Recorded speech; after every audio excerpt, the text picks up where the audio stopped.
Cube 93 comes to Rainier Avenue Radio. Dance music. Cube 93. Kelly Bridges. DJ B Mellow. Have a seat there, Lacey. DJ Hyphen. Nastiness. White. We were breaking ground. Nobody else was doing this. It was something different, and you knew it at the time.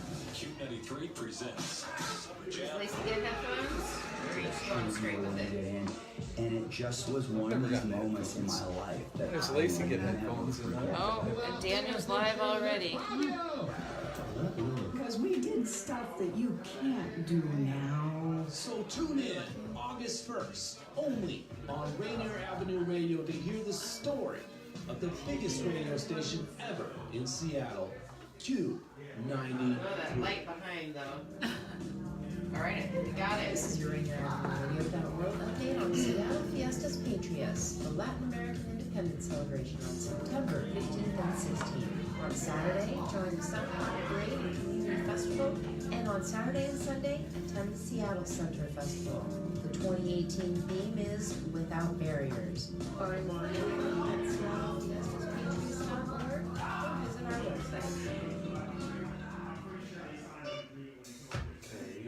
This is Paul Pearson, host of Star Time. And when I'm not driving my sweet AMC Pacer through the car wash, I'm listening to RainierAvenueRadio.World. You missed a spot.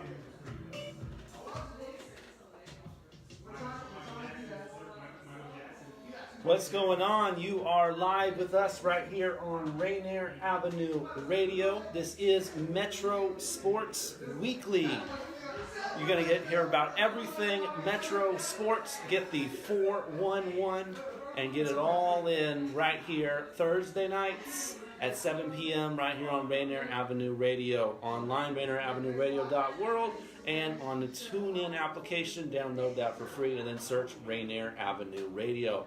I'm your host, Daniel Bellis, joined as always by Pat McCarthy with Seattle Public Schools. And Pat, introduce our special guest for today. We do have a special guest. Her name is Lacey London, and she's with Holy Names Academy. She's the athletic director there and the commissioner of volleyball. So welcome, Lacey. Yeah. Thank you. Yeah, appreciate you, Lacey, for coming through. Everyone, we have going to question her about volleyball, and we want your inclusion as well if you are listening in on the Facebook Live application. Go to the RainierAvenueRadio.World Facebook page, click on the live video, and leave any questions or comments. And we'll grill Lacey later with that and some of your questions as well. But until then, it's almost week one. Next week, actually this weekend. Yeah, we're starting competition. Yes, and we're going to start with football, which is your specialty, Pat. This weekend, a whole crop of action starting up. The Mariner Jamboree was last Saturday with Rainier Beach, Meadowdale, Mariner, Edmonds Woodway. Pat, I don't know if you know anything about that event or anything learned or.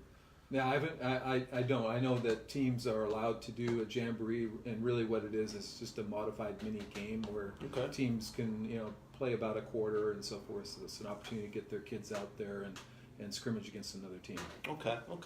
The real competition starts tomorrow night. The real competition, like you said, starts tomorrow night, and it's all going to kick off at 5 p.m. at Edmonds Stadium. Nathan Hale will be at Linwood, which is a Wesco team right there. Roosevelt will play at Anacortes. That's a 2A Northwest Conference team at 6 p.m. At 7 o'clock, number 12 Peninsula, which is a South Sound. They went to state last year. They will take on number 1 O'Day at West Seattle Stadium. That goes down at 7 p.m. tomorrow. Kamiak, 4A Wesco team, will be at Bishop Blanchette. Ballard at Juanita, a Kimco team. Kennedy Catholic, a 4A North Puget Sound League team, will play at Chief Self at 7 o'clock. And that includes Fife, a 2A South Puget Sound League state team, being at number 3 Rainier Beach. Number 8 Garfield will be in Oregon, taking on LaSalle, in Oregon at 7 o'clock. And West Seattle will play at North Thurston, a South Sound team, at 8 p.m. These are all non-league games, and they don't go towards your seeding for playoffs or anything like that. But as you mentioned in previous episodes, Pat, it's a way to prep yourself for the league games. Yeah, absolutely. These teams are going out and playing non-league opponents. They're still important games. They're getting them ready. They're getting their teams ready to play in-conference competition, and that's towards the end of the season. We will have playoffs within Metro, determined seedings that move on to, eventually the state championship. And the play actually continues this Saturday. A couple of teams going out of state too. Number 2, Eastside Catholic will be at Oaks Christian, California at noon on Saturday. And SELA, a 2A Central Washington athletic team that went to state last year in 2A, will play at Lakeside at 1. And finally, one more of the 12 of the 16 Metro teams that will be taking action this weekend. Seattle Prep will be hosting a game with British Columbia team Graham Carson SEC. I'm glad you said that, and not me. I'm not sure what that means. Security? I don't know, but it's actually a neutral site. It'll be at Civic in Bellingham at 1 p.m. Max Preps has actually released their 3A football rankings. Here are the top 10 for football right now. Mountain View is at number 10. They're in Vancouver. Kamiakin at number 9. Garfield, number 8. Timberline, number 7, out there in Lacey. Lincoln of Tacoma, number 6. Ferndale, number 5. Bellevue, number 4. Rainier Beach is number 3. Eastside Catholic, number 2. O'Day, number 1. Top 3, all Metro. And Garfield being 4 out of the top 10 teams this year for 3A football in the Metro League, at least to start the season. That's right. Yeah, it's not how you start, it's how you finish. Yeah, right. And those are Max Preps rankings, by the way. If you are familiar with the Seattle Times, I believe they have their own rankings right there. And I think Seattle Times has Eastside Catholic number 1. Max Preps has O'Day number 1. Number 1, yeah. So as far as the league is concerned, which one do they care about more? They got to sort it out. They got to come to play, and we'll see who's at the top at the end. Okay, this is no BCS. That's right. That's right. Okay, so soccer also is beginning this weekend for girls soccer. That is tomorrow. Bishop Blanchette will be at Issaquah, a 4A Kingco team that went to the semifinals on state last year. Saturday, Eastside Catholic will be at Gonzaga Prep for a Greater Spokane team at 10 a.m. Kings, which was actually the champion of 1A last year, will be at Lakeside 11 a.m. for soccer this weekend on Saturday. Week 2 will actually already starting Tuesday actually. Union, a 4A Greater St. Helens team that went to state, will be at Seattle Prep at 3:30 on Tuesday. Tyee, a 2A team, will take on Chief Self at 4. Lakeside will be at Shorewood, at Wesco team at 7. And Ingram will be at Tahoma, a 4A North Puget Sound League team at 7:30. Wednesday, check out Seattle Prep. They'll be at Bellevue, a Kingco team that went to the semifinals last year at 8 p.m. Thursday, you got Nathan Hale will be at Chief Self, a 4 o'clock game on Thursday. Ingram at Franklin, 4 o'clock. West Seattle will be at Eastside Catholic at 6. Holy Names will be at Peninsula at 7 p.m.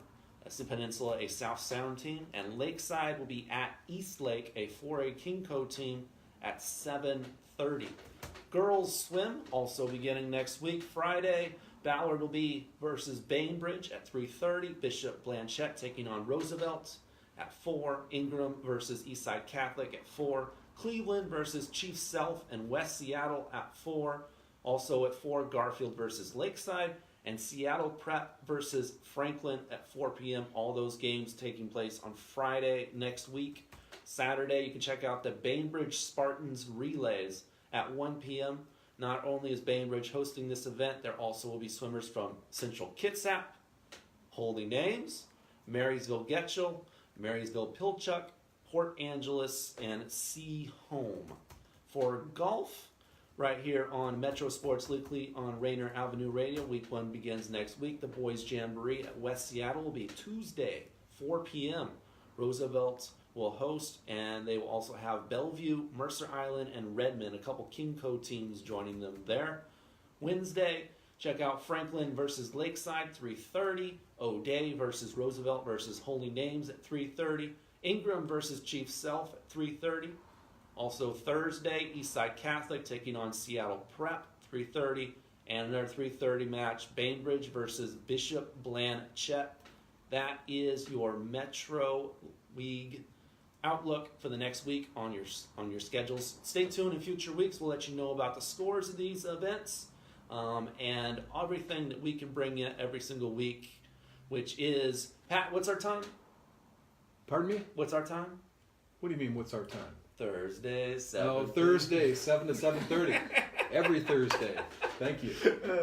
Which brings us to volleyball, which we were just about to talk with Lacey London here, but to tell you about what's going on there. Earlier today was a jamboree hosted by Bishop Blanchette with Monroe and Mount Si. The jamboree was hosted by Lakeside with Glacier Peak as well. Week 1 begins next week. Bellevue, a KingCo team, will be at Bainbridge at 6 p.m. on Monday. Tuesday, Bainbridge taking at Olympic, a 2A Olympic team at 6:15. Lakeside at Ferndale, Northwest State team, 6:30.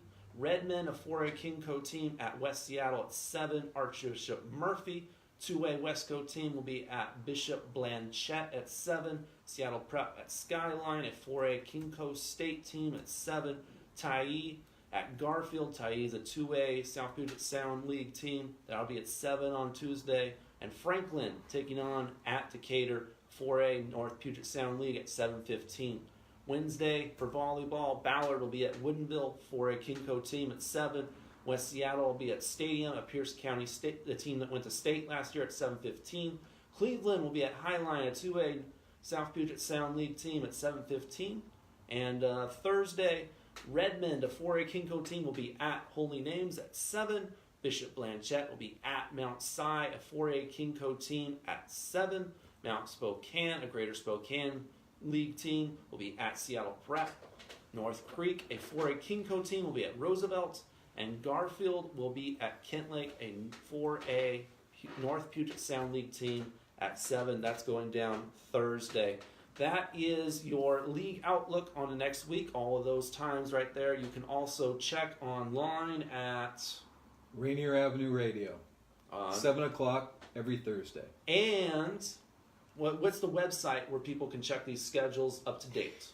MetroLeagueWA.World. Yeah, okay. All right, so let's turn the tide here. We have, of course, Lacey London in the studio.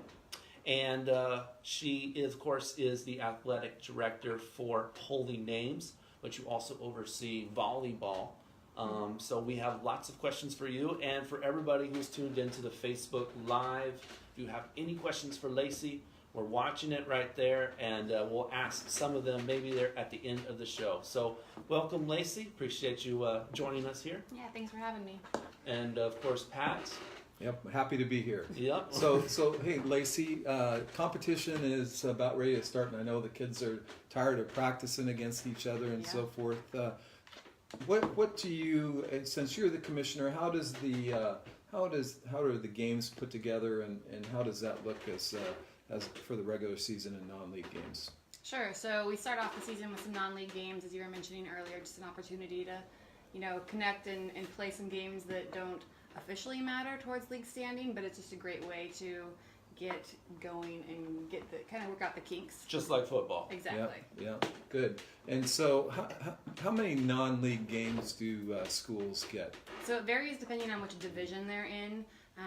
The Mountain Division, which is the private schools in the Metro League in Bainbridge, they play each other twice in league and then get, now I have to think about it, 4 non-league games, where the Sound Division, which is all the Seattle Public Schools, the top 6 get 5 non-leagues, and the bottom the other 4 get 4 non-leagues. Okay, so roughly schools are getting 4 or 5 non-league competitions. Correct. And so they can schedule anybody they want. They can Is that schedule right? anybody they want, and it Okay. can be at the beginning of the season, it can be mid-season, at the end of the season. And they don't have to play somebody in their same classification, right? Nope. So, It can be so anybody. 2As can play our 3A schools, or we can go out and play some of the larger schools in 4A, right? Correct. Wow. So do some schools match up some pretty tough competition? Yeah, I think so. Some schools will want to kind of have games that are a little more equal. Then the kids can just get through the basics and learn and get comfortable. And other schools are going to go out and swing for the fences because they want to see where they match up and understand where they need to be towards the end to get to the end of the season. Right. Now, Lacey, you and I have a little history in volleyball. I used to be the commissioner in the Kinko League, and we worked together, and you were over here in the Metro. That was a lot of fun working together. So let's talk a little bit about the sport of volleyball. How many players are on the team, on the court? On the court at one time, you'll have 6 players. Okay. Now, I know we often get a question. There's one person that's in a different color jersey. What is that person called? That is the libero, and they are a defensive specialist that can play only in the back row. Oh, okay. So they can only stay in the back row. So the rotation, they have to rotate, right? And they have to Correct. rotate around that person. Yeah. So if traditionally, back when I was playing volleyball, I would have probably been taken out by a libero because I was a middle. So traditionally, your taller players are going to be coming out, but not necessarily. It's just anybody that needs a little help in the back row. Okay, so let's talk about the positions and what the names of them are, because when you're at a match, they always talk about the names of positions and so forth. So can you tell us what the positions are? Yeah, you have your setter, and that's the person that's going to usually they're going to take the second contact. They're going to have their hands on the ball. And you have your outside hitter, which is going to be on the left side of the court, usually a pretty big power hitter. You've got a middle blocker who's going to set that block, or not necessarily set the block, they're going to go towards the hitter and try to block the ball. You have the right side, which can be your setter, or if you have a left-handed hitter, it's a great spot for them. And then you've got back row players that will transition to the front row. Right, and so those hitters are really the power players, aren't they? They're the ones that score the points, right? They are. They're the people that that's where you're gonna get the biggest cheers when they go up and swing, and get those kills. But those defenders in the back row, when they are laying out and digging the ball, that's pretty awesome. And I would say in the Metro League, you're gonna have a lot of great rallies back and forth. Right, So it's fun volleyball. Right. And is there any one position? They're all important positions, correct? Oh yeah. Yeah. Yes. Yeah. Yes. And so and they substitute in and out all the time in volleyball, correct? Yep. Yeah, you have several people. The libero will be able to just kind of run in and off the court, depending on who they're going in and out for. Everybody else will have to sub in front of the 10-foot line. Okay. So they have to, And the libero will never serve, correct? They're only on the defensive they side. can serve for one player. In one rotation, they can be the server for that one spot. Okay.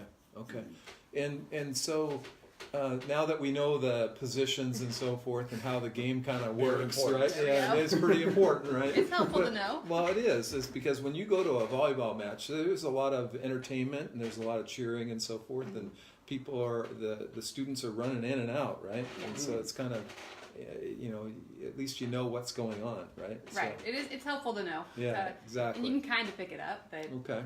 And in our league games, what's the scoring like? so we play rally scoring. So basically, with every contact, there's going to be a point, or every rotation. So every time the ball is served, there will be a point scored, unless there's a, play over or something from the officials. So if I serve and I get an ace, then we score a point. If I serve into the net, the other team gets a point. Okay, So, gotcha. yeah. Okay, and how many points does it take to win a game? 25, and you have to win by 2. Oh. Okay. And so does it go past 25 very often, or? I've seen some matches go, 30 to 28 in the past. It can be really intense, and those are fun. I'm thinking back to a few years ago when Holy Names was in a state match, and we ended up going to game 5 because we play 3 out of 5, so you have to win 3 sets out of 5 to win the total match. Okay. And we were in the 5th set. We were tied, and we lost. I think it was like 19-17. Wow. That was Wow. the year we took Yeah. 2nd in state, so that was a little rough. But That's you know. a pretty even But competition. that was good. one, That was right? good. It was a great match, and if you're going to go down, this is the way you want to go down. Right. Yeah. Right. Yeah. And so, so it takes 3 matches to win the total match, correct? Correct. Okay. And so either team can score points, right? So Yes. it doesn't matter if you're serving or you can score points as a Yeah. defensive team then. Yep. Good. And so in Metro now, we're going to have league competition coming up. And so how do teams advance out of Metro, and tell us about the playoff, how you can eventually win the state championship. All right, so we have, in the Metro League, we have a 16-team tournament. So all teams in the Metro League will advance to the tournament. From there, it's a 3-day tournament, double elimination. And our top 9, I think we established, will Top go 9. to districts. And so that will be 9 Metro League schools and then 3 of the Kinko schools. And we'll battle out in a 12-team tournament, and then 5 of those, most likely it'll be 5, will make it to the state tournament. Okay, so let's talk about the Metro tournament. How is that? How does that? What's the format of that Metro tournament? How do the teams, get into that tournament, and how do they advance out of it? So they're seeded based on their overall league standings, based on their division. Okay. So we have the Mountain Division and the Sound Division. And as I mentioned, the Mountain Division has 6 teams, and the Sound Division has 10. And so we rotate every year as to if the Mountain or Sound has a top seed. And I believe this year in the tournament, it's the Sound year. So Sound number 1, whoever that is, will be the ranked number 1, and then Mountain will be the number 2 team in, and then we'll go back and forth. So they'll match up. We have Mountain 1, Sound 1, Mountain 2, and Sound 2 will host the first 2 rounds of the tournament. They'll host 2 games. So one will be a match that they're not playing in, and then one will be a match that they play in. Winners continue to advance, and then we do our final round on Saturday at Chief Self. Okay. And that will establish our top 9 Metro teams, correct? Yes. Yep. It'll be Okay. a full day of volleyball on that Saturday. Right. And I know that following week we run the district tournament that you and I have run plenty of Yes, times we before. have. And so that is also a 12-team tournament, correct? It is. Yes. Okay, so and I know that we have in that 12 teams, 9 of them will be Metro, 3 of them will be Kinko. And how does that format? How does that look? Right. So and I have to think back to what the bracket looks like, but we have 2 sites that we'll play at, and this year we are hosting at Lakeside for the Metro side of things on the Thursday, and then Sammamish for the Kinko side of things, Yes. and they're both beautiful facilities. So there's 2 matches. Well, actually, there's 4 matches on both of those venues. You have a 5:30 and a 7:30 match. So the 5:30 matches are loser out. If they win, they advance to the 7:30 match. Okay. The 7:30 match is advancing to Saturday. Right, And it's then kind of from like a modified double elimination Right. tournament, correct? So it's same day. So yeah, they play. So you could play 2 matches on that Thursday, and then you will play multiple matches on Saturday Okay. if you're winning. So yeah, with volleyball you can play 3 to 4 matches in a day, depending on how you do and when you lose, or if you win or lose, and to keep battling. Right, it's a lot of competition, It isn't is. it?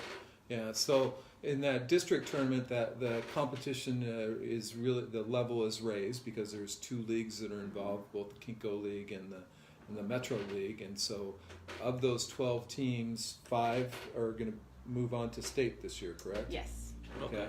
And how does the state tournament work? So the state, we've actually changed locations this year. We're going to be at the Sun Dome. 3A, 4A will be at the Sun Dome in Yakima this year, which is different for us, and we're a week later. So normally we would end around the same weekend as Veterans Day, but we'll be the weekend after. And you have 12 teams. It's 12. It's a 12-team tournament. Okay. I have to think about that. Jeez. Be prepared. And it's a double elimination tournament. Okay. Right. And that's where the competition is the highest, correct? Correct, Those are yeah. all the best teams.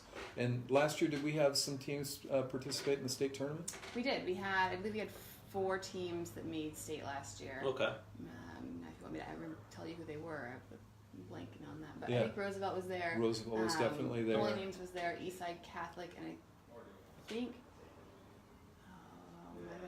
I believe Eastside Catholic was the only team that made it past the second round. Yeah. I think Lakeside made it the second round, and Yeah. the other two teams were out in the first round. Yes, Right. we were. So your school was representing in the state tournament. Yes.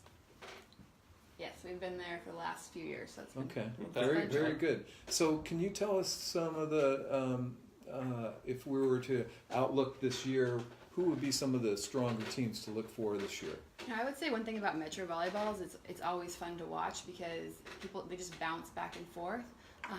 Last year in the Metro Finals, we had, for the first time in a long time, we had 2 Seattle Public Schools in the finals, and that was Ballard and Roosevelt, with Ballard taking the title there.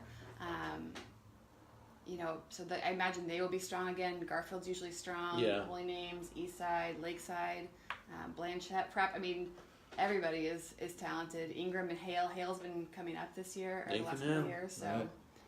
So we've talked about that a little bit in previous in previous shows, that the Metro League is very competitive in a lot of sports. And Speaking on competitiveness, I noticed the difference between football and volleyball. In football, we grab all the very high-ranking ones all in the same one mountain. But in volleyball, we got them in 2 different ones, and we're even switching up on how they do and get into the Metro tournament. Right. That in football, we did a tier system for our division play. So we have a top tier division with what we believe are our top teams, and then we tier them down. And that's because of the sport of football and the safety. We don't want some of our powerhouse teams that are big and strong playing some of our smaller teams and creating a huge mismatch, and that doesn't do anybody any good. So in the sport of football, we have a tiered system, but in all the rest of our sports in Metro, we have a similar format to what Lacey's got in volleyball. Yeah. Not to mention 2 matches on the same day. I know we only have a couple of minutes left here, but how do players condition playing 2 matches on the same day? I'm sure it's extremely exhausting. Yeah, so we're just getting out of tryout time and, preseason kind of workouts, and these kids are working hard in the gym. Yeah. They're of course they're doing skill development, but it's a lot of playing through game speed to get themselves ready to actually play game speed. So it's not just, hitting lines where all they're going to go set and hit. They're actually playing out the plays, playing out the serves and rotations, and getting ready to go. So they build up the conditioning through playing usually. Okay. We mentioned that we would be taking your questions right here for Lacey. Kimmy Longnecker says, "Hi, Lacey." Hi, sister. Connie Marble says, "Connie M is watching you." All right. My mom's friend. And Becky Hoover says, "Hey, Lacey." Hey, Aunt Becky. All right. I guess nobody has questions. I just want to say hi. Lacey is so popular. Families, Dad found out, so it's probably all over Facebook right now. So I have a question, Lacey. Do you? Yes, I do. Great. I have one question for you. Thanks. Are there any like traditions in volleyball? So are there any special cheers that if somebody was to go to a game, would they hear something that's kind of odd, or what should they look out to hear I would about say volleyball is an incredibly loud sport. The girls are going to be, a lot of screaming, cheering. When I was coaching, we would really encourage the girls to come to the middle after every play. Win the point or lose the point, just come to the middle and regroup.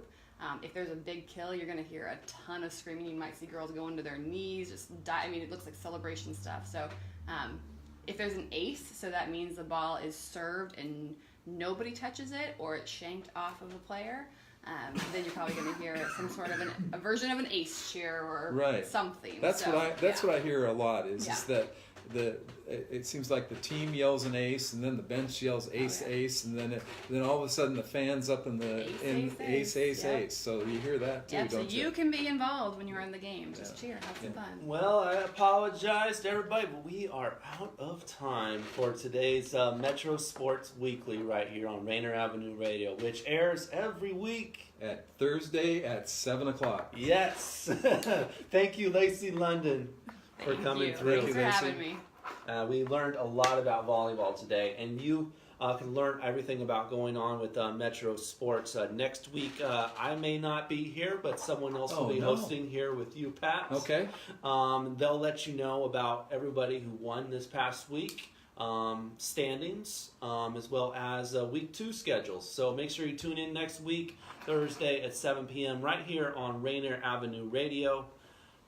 All right, we take you back to previously scheduled content right here on the station. So, bye-bye. We'll play a little bit of marching band music to close you out.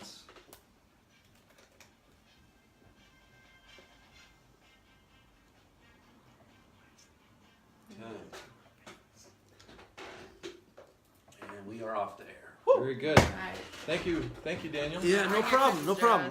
All right. What? See my brother-in-law asking for cookies. Oh. Bringing them to Nashville.